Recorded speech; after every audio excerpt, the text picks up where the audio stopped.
Lá vamos falar de dissociação e ionização. Vamos tentar perceber qual é a diferença entre essas duas reações químicas. Vamos falar de ácidos fortes e ácidos fracos. Vamos falar de constantes de acidez e de basicidade e da relação da constante de acidez e de basicidade com kW.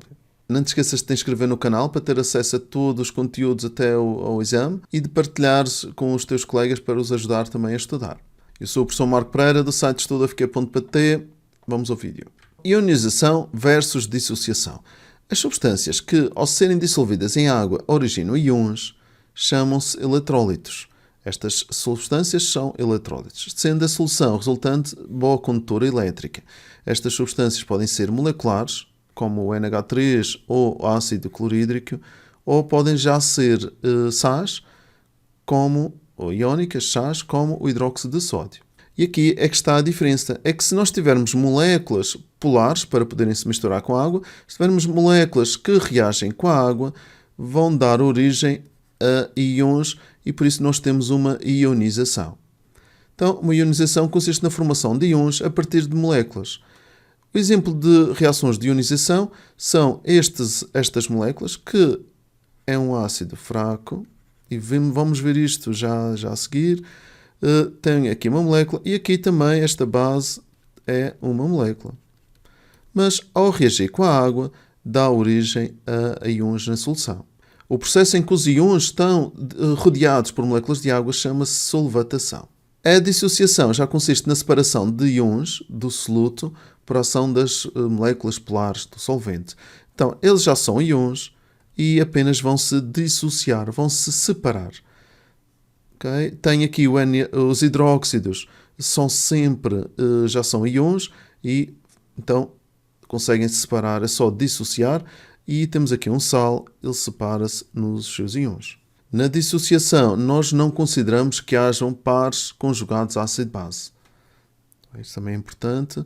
Só falamos na ionização de pares ácido-base. Se repararem, na dissociação não reage com a água. É só separar. Ao reagir aqui com a água ia separar também no final e não ia fazer sentido colocarmos água. E o que é a fração de ionização? Então, numa ionização, podemos avaliar a força de um ácido ou de uma base determinando a fração de substância que se ioniza, a partir da relação entre o número de moles iniciais e o número de moles que sofreram esta ionização. A fórmula é a fração de ionização, alfa é o N ionizado sobre o N inicial. Então podemos ter uma percentagem de ionização, o N de moles ionizadas e o N iniciais. Em alguns exercícios aparece com concentração ionizada sobre concentração inicial. Nós podemos também fazer a fração molar com concentração, mas devemos mostrar esta fórmula primeiro e depois dividir e fazer a dedução. Dizer que são a concentração das ionizadas sobre a concentração inicial. Pronto, em percentagem vezes 100, mas mostramos porque a fórmula correta é com a quantidade química. Tem aqui um exemplo, 10 moléculas no início, 6 foram ionizadas, significa que temos uma fração de ionização de 0,6 ou de 60%. Vamos poder analisar através da fração de ionização que quanto maior a percentagem de ionização, mais forte é o ácido. Também é válido para a dissociação. Aqui podemos pôr N dissociadas com N inicial. Então, temos assim, um ácido forte ou uma base forte é se a percentagem de ionização para o ácido, e as bases fortes, vamos ver que elas são sempre as que têm OH-, então são já íons e vamos ter uma dissociação. Os ácidos fortes ou bases fortes, eles ionizam-se ou dissociam-se a 100%. Vamos representar, como este é a 100%, vamos representar numa setinha só num sentido. Os ácidos fracos ou bases fracas, vamos ver que eles só fazem a ionização, são sempre muito abaixo de 100, às vezes nem chegam a 10%. Ou seja, se é fraco, é mesmo fraco, se é forte, é praticamente 100%. Então, os que quando são fracos são mesmo muito abaixo de 100, pode chegar a 6, 7%. a reação é incompleta, então colocamos uma dupla seta. Isto também significa que esta reação é muito pouco extensa e vamos ter capas deste equilíbrio. Vamos ter um Ka e vamos ter um Kb. Quanto maior for a percentagem de ionização, mais forte é o ácido. Esta força do ácido não tem a ver se ele é muito concentrado ou não. Isto também é uma rasteira, temos de ter cuidado. Se o ácido é forte, só tem uma setinha, ele significa que vai ionizar-se a 100%. Se ele for muito concentrado, não quer dizer que seja forte, só quer dizer que está muito concentrado. Vamos ter constantes de acidez e de basicidade, constantes de reação com a água, constantes de hidrólise. Como se determina a constante de hidrólise de um ácido? A extensão da reação relaciona-se com a constante de equilíbrio chamada Ka. Então, se eu tenho aqui um ácido, e como é que eu vou saber que isto é um ácido? Vejo nos produtos a reação tem de estar H3 ou mais. Sempre. Se tiver OH- é uma base, se tiver H3 ou mais é um ácido. O Ka escrevemos desta forma. Não entra a água, temos os produtos, os íons, porque isto é uma ionização, e a dividir pela concentração inicial. A concentração dos íons nos produtos a dividir pela concentração inicial. E os valores que ficam no Ka é já para situações de equilíbrio. Vamos ver, para os ácidos fortes, o Ka é muito elevado, a reação é muito extensa, então considera-se que a ionização é completa. Ácidos fortes. Tenho aqui uma lista de ácidos fortes. Eu coloquei a lista assim porque estes são os ácidos dos halogenitos e que aqui só não está o HF porque é um ácido fraco, o ácido fluorídrico é um ácido fraco, e a negrito estão os que temos de saber. Estes são os que ninguém vai vos dizer se são fortes ou são fracos. Este também aparece em alguns exercícios, mas costumam dizer estes dois. Então, para decorar, decorem estes que estão a negrito. Aqui só é forte a primeira ionização, que é a primeira saída do hidrogênio. Quando nós representamos a equação química, é só com uma setinha. É uma ionização, uma reação de ionização e dá origem a estes íons. Os ácidos fracos já têm uma constante de acidez e é sempre muito pequena. A ionização é parcial, pouco extensa. Temos o HF, aqui 10 elevado a menos 4, ácido nitroso 10 elevado a menos 4 e o ácido acético 10 elevado a menos 5. Por exemplo, aqui o Ka para o ácido acético fica assim. Tem aqui. E temos que saber fazer isto, reagir com o ácido com a água e tem que saber se isto é um ácido, vai dar o H+, e forma H3 ou mais no final. As cargas também têm que ficar certas. A carga nula no lado dos reagentes, então menos que o mais tem que também dar nula no lado dos produtos. Um ácido forte ioniza-se completamente, temos uma reação completa. Um ácido fraco ioniza-se parcialmente. Então vamos dizer que todos os ácidos ionizam-se. De certeza. O ácido forte é uma molécula que vai reagir com a água e vai se ionizar. O ácido fraco é também uma molécula que ioniza-se, dá origem a íons na solução, e é esta parcialmente, e vamos representar. Quando é um ácido forte, é uma setinha só, e uma semidupla seta quando é ácido fraco. Bases fortes. As bases fortes dissociam-se completamente em água. A reação é muito extensa e aqui já avancei. Eles fazem dissociação e é completa. As bases fortes são sempre já íons. Tenho aqui o exemplo do NaOH, KOH, é só dissociação.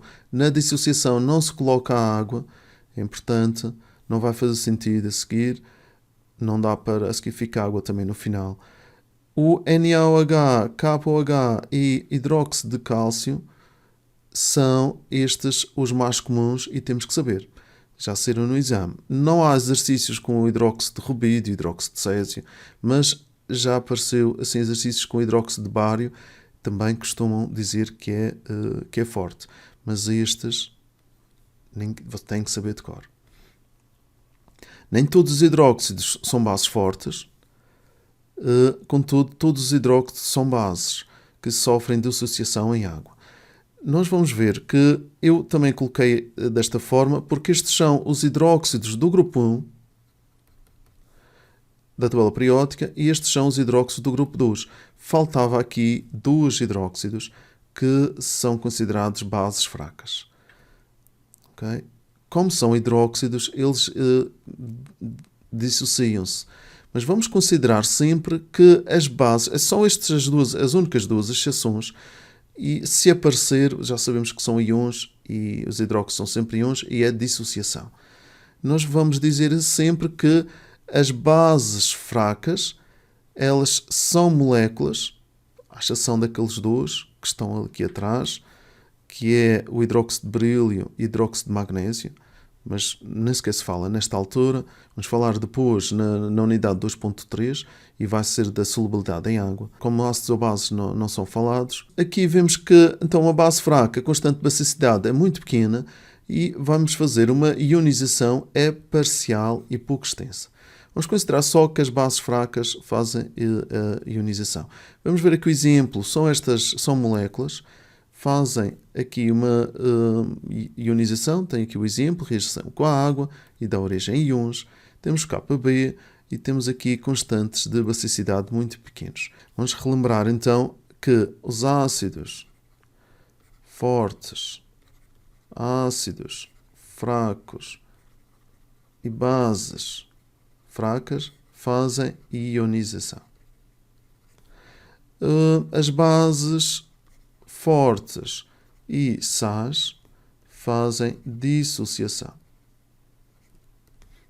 Vamos ver um exemplo que saiu no Exame Nacional 2012, época especial, e que ninguém disse: olha, vou-vos dar uma lista de ácidos fortes, bases fortes, e vocês escolhem o que é isto. Não dizem. E outra coisa, quando aparece uma base fraca, tem que nos dar o KB. Isto é importante. Se não nos derem nada, pode indicar que sejam fortes. Pronto. Mas temos que decorar. O hidróxido de sódio, NaOH, é uma base que em solução aquosa se encontra. Então tem que saber se está ionizada ou dissociada. Se é totalmente ou parcialmente. Então, vimos há pouquinho que o NaOH faz parte da lista das bases fortes. Se é forte, é totalmente. E hidróxido de sódio é um sal, é um íon e é dissociado. Então, a resposta correta é a D. Tem aqui outro exemplo que também em 2014, numa primeira fase, o calcário aquecido a altas temperaturas, quando tratado com água do mar, forma hidróxido de cálcio. O hidróxido de cálcio dissolve-se em água, ionizando-se ou dissociando-se. Como é um íon, é dissociando-se. E será parcialmente ou completamente. Eles também está na lista que vos dei de bases fortes, é completamente. E qual é a relação dos Ka com o Kb? Vamos ver que se eu tiver um Ka, como é que eu vejo que é um Ka? É um equilíbrio e dá origem a H3O+. Então tenho o Ka desta espécie, que é um ácido.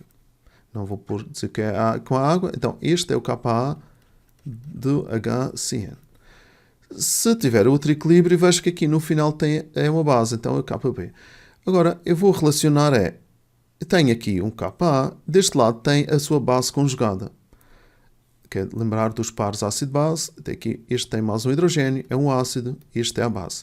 Tenho Ka, escrevemos desta forma. Se eu quiser fazer o Kb, e não faço da reação inversa, eu tenho de fazer o Kb, esta base vai reagir com a água e dá origem ao par ácido-base, neste caso o ácido conjugado, e temos esta base. Há quem decore sempre que este é um ácido, H3O+, isto é a base. Por isso, este é a base, este é um ácido. Pronto. Mas podemos ver sempre pelos pares, este é um ácido, tem mais um hidrogênio, este não tem hidrogênios, é a base. Então temos aqui um Kb. É uma base porque no final dá OH-. Se eu multiplicar como aparecem as concentrações, podemos então multiplicar Ka com Kb, porque vai aparecer as mesmas concentrações de um lado e do outro. E vamos ficar só com H3O+, concentração de H3O+, com a concentração de OH-. Então, Ka vezes Kb dá exatamente igual ao Kw. É outra expressão que não vem no formulário, mas é bastante importante para converter, para passarmos de Ka para Kb. Esta relação mantém-se para todos os pares ácido-base que tiverem e, claro, Kb vai depender da temperatura. Ou Ka também, todos os Ka's dependem da temperatura e ter atenção a qual é o Kb que nós usamos. Tendo em conta esta relação de Ka com Kb, podemos dizer que a uma determinada temperatura, Kw é constante. Então, para um par ácido-base, quanto maior o Ka, menor será o Kb. Se o Ka é maior, o Kb é menor. Então, vemos que se um ácido for mais forte, o seu par conjugado será mais fraco. E vamos ter aqui uma coisa importante para perceber. Primeiro temos aqui os mais fortes, aqui embaixo as bases conjugadas mais fortes. Quanto maior o ácido, menor é a base conjugada, mais a força. Mas aqui vamos chegar a uma relação que é muito importante para analisar o pH dos chás que vamos dar a seguir. É que um ácido forte dá origem a uma base que é muito fraca. Vamos ver aqui, um ácido forte, HCl. Ele dá origem a uma base conjugada que é muito fraca. Isto significa que nesta reação temos a HCl mais água é num sentido só e ela não vem, esta não reage para trás. De certeza que não é um equilíbrio, ele vai reagir a 100% só no sentido direto e este íon não reage com a água. Então nós dizemos que é uma base, mas é muito fraca. Então, todos os ácidos fortes dão bases muito fracas e estas bases muito fracas já não reagem com a água, já não volta para trás. Da mesma forma, parece que a base forte, aqui NaOH, dá origem a Na+, isto é um ácido muito fraco. Este ácido já não reage com a água. Então, forte dá muito fraco, forte muito fraco, e vamos ver que um ácido fraco dá uma base fraca. Ou seja, se eu tiver um Ka, tenho de ter, de acordo com esta expressão, se tenho um Ka é porque também vou ter um Kb. E aqui é que confundo muitas vezes, é que ficamos com a ideia que o contrário de fraco é forte e então dizemos que um ácido fraco vai dar uma base forte. Não há nada disso. Ácido fraco dá uma base fraca. Base fraca dá um ácido fraco porque se tem Ka, tem Kb, Ka. Os fortes dão muito fracos e vamos ficar com o que nós vamos chamar mais à frente com íons neutros. E já tenho aqui exemplos de íons que não voltam, já não reagem para trás, já não reagem com a água. E não vão alterar o pH das soluções. Há aqui mais um spoiler. Nos vídeos seguintes vou deixar exercícios de cálculos de pH de ácidos fortes e de bases fortes, de ácidos fracos e de bases fracas. Será muito importante para perceber e espero que esta parte já esteja percebida. Se ficar alguma dúvida, deixem nos comentários. Até o próximo vídeo. Estamos juntos.